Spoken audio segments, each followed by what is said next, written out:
John, congratulations on a sterling set of results, revenue growing around 45% to 1.14 billion rand, profit before tax almost doubling to 109 million rand. Now, you have three key sources of revenue for the company. Can you break down growth according to these key areas?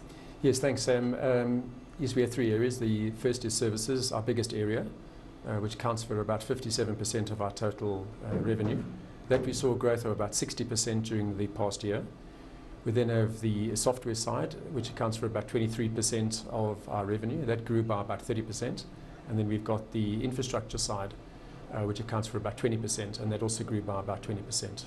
Now you've been on a quite a strong acquisitive growth path in the last while. Revenue actually growing, growth in revenue at 34% coming from these acquisitions. Can you give us a breakdown on what you've been buying and what's the rationale behind these acquisitions?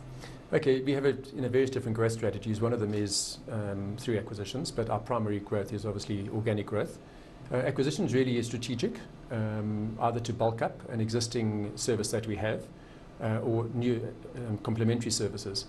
This year we were actually very pleased because our organic growth was more than 2/3 of the overall growth. The two biggest acquisitions is Belay, which is in the Microsoft infrastructure development space, application space, and then Pinnacle Health and Elixir, which are in the health space, medical aid brokering, wellness programs, where we use the backbone of IT to provide those services. And both those contributed to the about 30% increase in growth from acquisitions.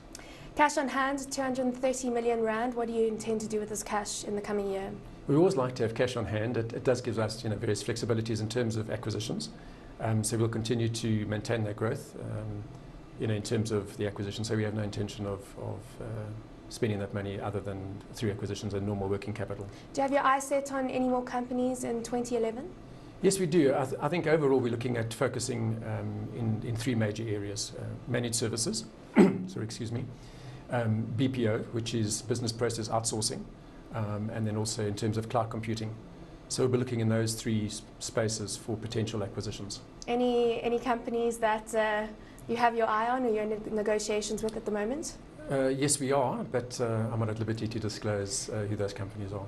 Tell me about cloud computing services. You see this as a major growth area. Is this a trend that companies are turning to cloud computing as a way to manage their IT? I think so. If you look at cloud computing overall, it's the ability to provide almost everything as a service. So whether it's software, applications themselves, whether it's infrastructure, whether it's platforms, you're paying for a service, as opposed to having to spend a huge amount of money on upfront expenditure, capex expenditure. So we see the development of both private and public clouds. We're very well positioned. We have the infrastructure, we've got our own network, we have managed services, we do all the applications, we have the integration skills, we have the security skills. What about the perceived risks though around not actually having the infrastructure and IT on site? I think most companies have perceived it as a risk, and that's why security is so important. So the integrity of the networks, the security around the data transmission is very, very important. We're very well positioned in security with one of our big companies, CA and others, and we obviously will continue to grow that space. That is really where the risk lies. Tell me about the competitive landscape at the moment when it comes to IT service providers. Where do you see yourself positioned in the market, and where do you see area for improvement in terms of EOH?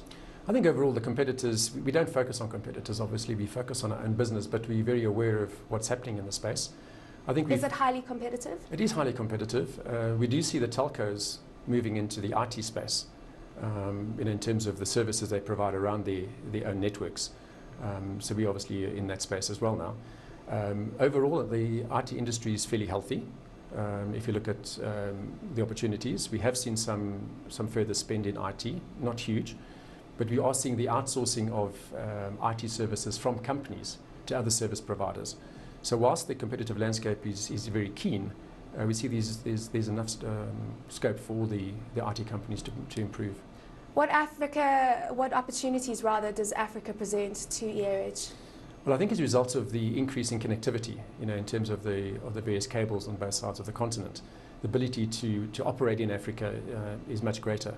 So we see ourselves providing remote support services to countries in Africa, something which we haven't really done before. We've traditionally followed our our clients into Africa, where they've got other operations in Africa. We'd go and assist them.